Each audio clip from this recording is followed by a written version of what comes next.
So,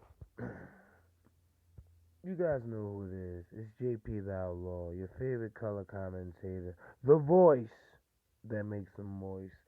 And I'm watching NXT, and you know what, you guys?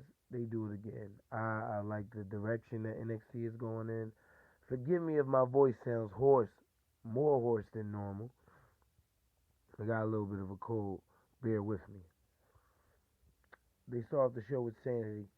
Sanity in this episode of NXT, great booking. Great the way they book Sanity. And as we go through the show, I'll show you. Fucking Nikki Cross versus Kennedy Levi's. Okay. Fucking Jobber, by the way. Nikki Cross wins. Corey Graves sells Nikki Cross as just a crazy bitch, and that's a hell of a way to sell a heel. It's a segment in there where he actually says, "I don't even think she knows what it means to be NXT champion, women's champion." So that's just good selling. Um, Next segment was a backstage segment with No Way Jose, and they still got him out there cooning, yo. Because he doesn't. I don't have a problem with nobody getting out there dancing, have a good time, whatever, whatever.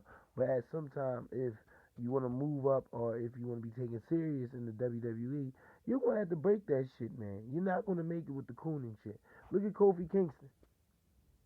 He's been cooning his whole career. Hasn't even gotten out of the mid card in the tag team title run. Most people of color don't, but that's not here there. Anyway, moving on. Nothing against WWE with that. No racism. It's just, you know, I'll do another show explaining these feelings about um, African American wrestling performers being pushed in other promotions versus the WWE. That's what we're going to do. So, I'm writing it down in my notes right now. The next match, Rick Strong, Roderick Strong, Jesus Christ, versus Steve Cutter. And I gotta say, Roderick Strong is guaranteed to be the NXT champion before you even get called up. Guaranteed. A lot of people were speculating him if remaining healthy. Austin Aries gets back, he's getting called up because he's already getting exposure on Raw. So, a lot of people thinking it's going to be a lot of quick jumps and all that good stuff. Backstage segment with Ember Moon was the next segment. Backstage segment with Ember Moon and Love Morgan. Ah, it was heartfelt. It sounded genuine, but not hooked on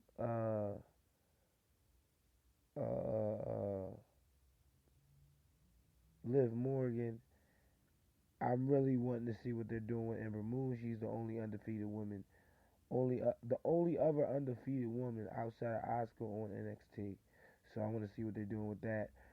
Also, just a side comment that they had earlier in the show they had a package explaining why it's going to be Asuka versus Cross, I believe, something Page and Billy Kay.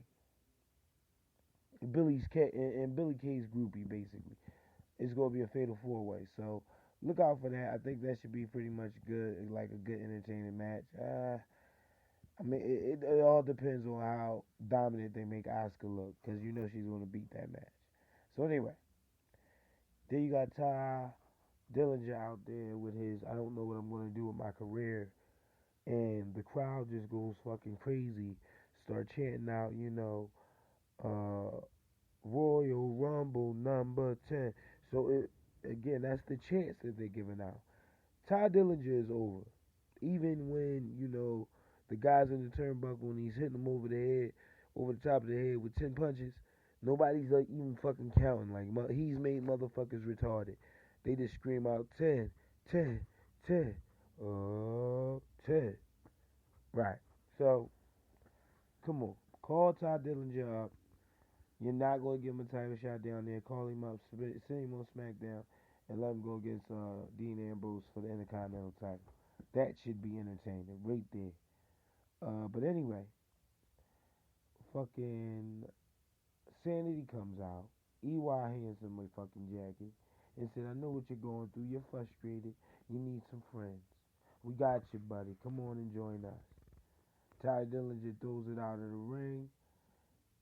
Then fucking EY comes down to the ring. His flunky handed him the jacket the first time. He then comes down to the ring and say, come on, man. I know sometimes making the the the right decision might seem wrong, but it is the right decision. He says, no, I'm cool. They begins to fight, this, that, and the third, blase, blase. Big demo come out of nowhere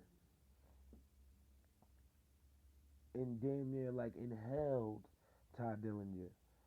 Puts on the jacket over his shoulder, mind you, because you know he's a big fella, and yeah, walks out with Sanity. I like the way Sanity was booked in this episode. They couldn't have did no more than what they did. Uh, TM61 versus the Revival, great fucking match.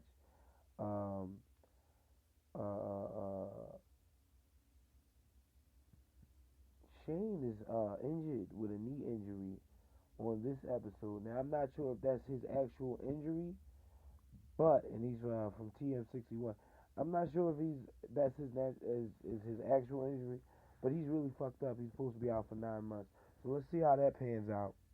As far as TM61 getting a push, I want to see Revival somewhere up in the W. You got to get him out after the Royal Rumble. You got to get him on SmackDown. You got to get him somewhere, Raw or SmackDown, particularly Raw, because they need more tag teams. Get them on Raw. You can't do nothing more with them in NXT. I think Dawson just got back from an injury. Get him out of there. Moving on. Update for NXT Toronto. EY was added to the card versus Ty Dillinger. Roderick Strong was added versus Cesar Zama. I'm a fan, but yeah, he needs a Jimmy Hart. That's who he needs. He needs somebody with a microphone that will yell at you so you won't have to hear him. Right.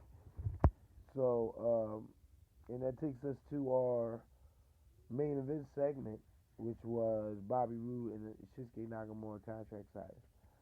I like the segment. I like Bobby Roode. I like his character. I've always said like he is. Even when he was in NXT, he was like fucking Triple H 10 years ago, maybe even 20 years ago. So I like what they're doing with him. I like the push that they're giving him. Where the fuck is Samoa Joe? Because I haven't seen him since all of this shit over in Tokyo. I know he's injured, but still, you should drop some type of, Joe's going to be at so and so and so and so. So, like the segment, great back and forth between Shinsuke Nakamura and Bobby Roode, but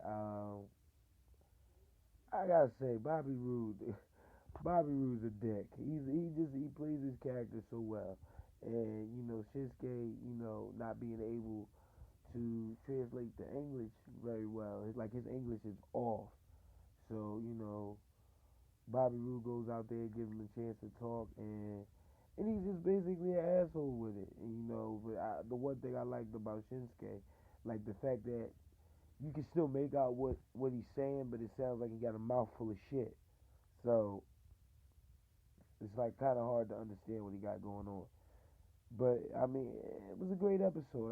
They end the segment with Bobby Roode being cut off by Shinsuke Nakamura. Nobody fought. Bobby Roode made that very clear. I'm not here to fuck you up. I'm here to win the NXT title. And me going against you right now is not good for me at NXT Toronto. Boom. Made it very clear in like the opening 5 statements.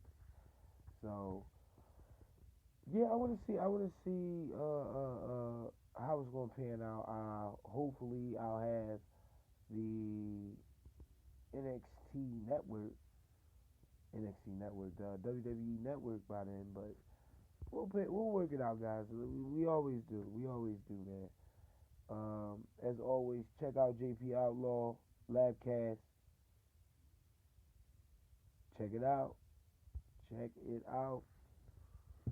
Also, check out JP Outlaw on Twitter, JP Outlaw on Facebook, JP Outlaw World on Facebook.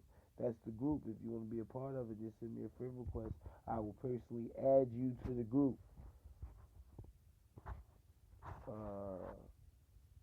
What else we got? Oh yeah, just did that video package, Stone Cold. I'm thinking about putting a best of NXT together. That'll probably be my next video package. So you guys let me know, get back to me. Everybody have a great, safe weekend and be productive. Peace.